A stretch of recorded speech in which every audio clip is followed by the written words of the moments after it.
Okay. Okay, si Mr. Guillier Hementiza ay nandito po ngayon para ireklamo yung pagkaka-chop-chop ng kanyang motor. Kasi idol, out na tayo doon, na-involve sa aksidente yung kanyang motorsiklo at na-impound dito noong February 2016. Okay.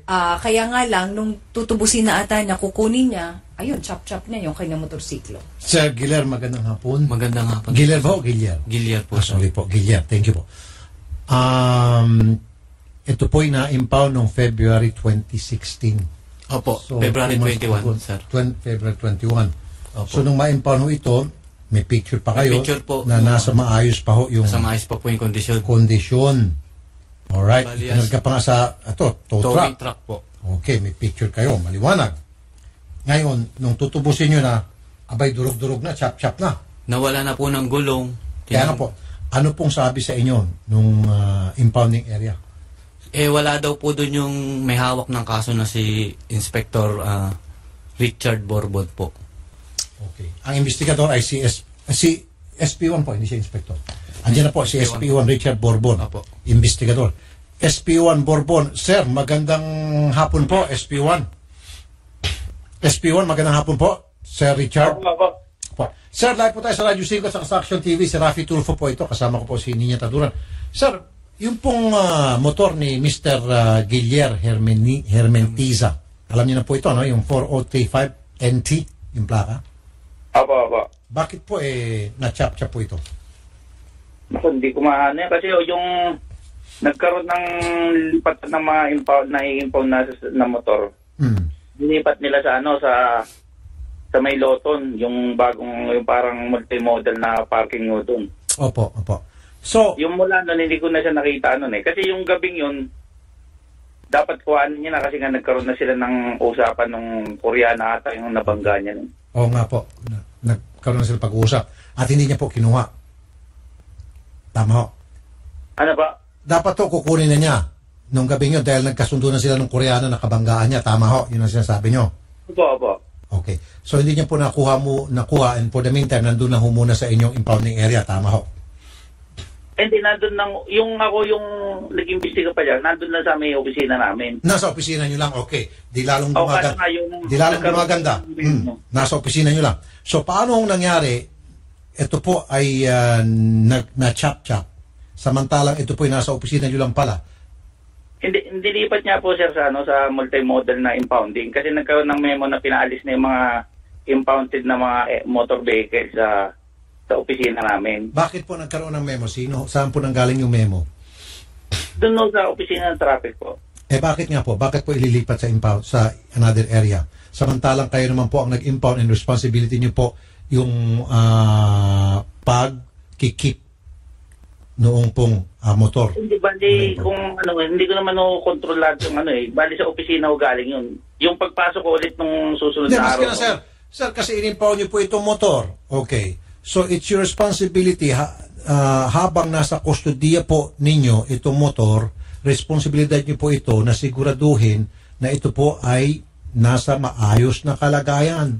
At kung ano po yung pagkaka-impound ninyo, nung kalagayan nito, ganun din po ang maging kalagayan nito kapag ito po ay itinubos na. Ganun ho dapat yun, sir. Kaya nga po, pinipicture niyo po before and after, di ho ba? At ito, may picture tayo before. Okay, maganda yung itsura ng motor. After, durug-durug na. Sabi niyo po, nakapirmi lang ito sa inyong opisina and then later on, may kautusan na ililipat po sa ibang impounding area. Sabi ko, bakit ganun nangyari? Sabi mo, may memo. Tanong ko, kanino nanggaling yung memo? Sabi mo, kay Poncio Pilato. Sino pong Poncio Pilato ang nag-utos na ilipat? Yun doon sa opisina ng traffic. Kaya nga po, sino nga po? Para yun po ang babalikan namin at yun po ang magbabayad dito sa motor. Magbigay ko kayo ng pangalan at meron pa kayong kopya ng memo kasi yun po ang amin kakausapin ngayon. Bali, yung hepe po kasi ng investigation, si Captain Sandoval po. Okay, so si Captain Sandoval po ang nag-issue ng memo na yung motor ilipat po sa ibang lugar. Tama? Parang, ganun po. Okay, sandali lamang sir ha. Captain Arnold Sandoval, Chief Investigation Traffic, Manila Police District. Captain Sandoval, magandang hapon po. Ay sir, magandang hapon po sir.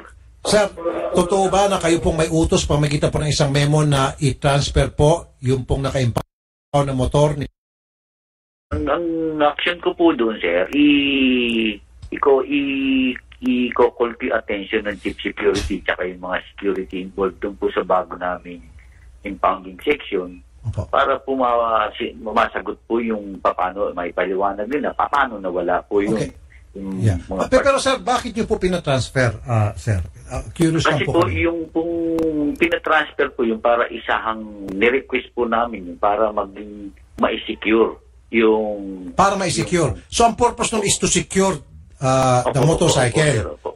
Kaso sir, hindi po sir Yun po, opo. Kaya po ang sabi ko po dyan sa dumulog po sa atin yung may-ari po ng motor, i-call ko yung attention nila. Hindi sir, sorry sir, magkaibigan ho tayo sir Opo, Arnold. sir. Opo. For a long time, hindi ko na po malaman kung ilang taon natin magkakaibigan.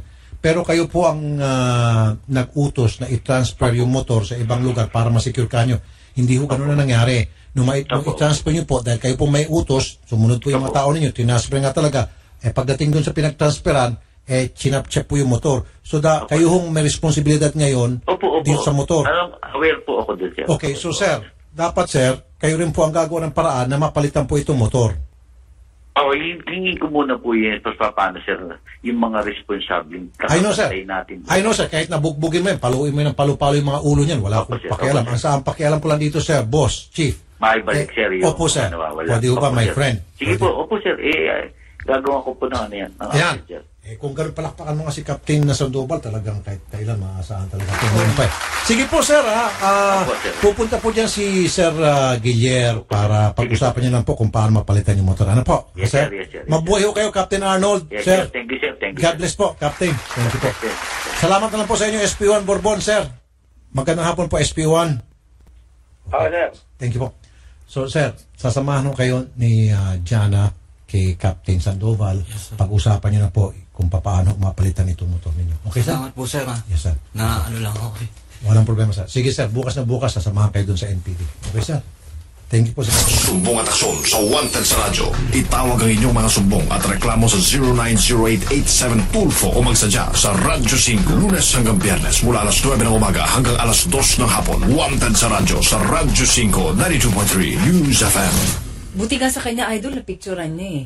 Yun ang maganda. Buti na lang. Yun talaga ang So, hindi pwede kagandahan. ma-deny na gano'n ang itsura niya nung ganyan dito. Oo, yung pala wala Durog-durog na. ng gulong. Ang dami nang nawawala. Kaya dapat talaga importanteng. Buti na lang halos natin mga cellphones natin may camera na. Yun ang kaigihan nun. Picturean nyo lang or i-video. Kaya, anong natutunan niyo po ngayon? Mga kapatid, kapag inyo pong sasakyan ay in-impound, picturean niyo po yun. Kung ano yung itsura ng motor ng ma-impound. Para yung pong ebidensya niyo kapag inyo na pong tinubos. Buti na ito si Mr. Guillier, ganun ang ginawa niya. Oo, kita nyo? Hindi na pwede ma-deny.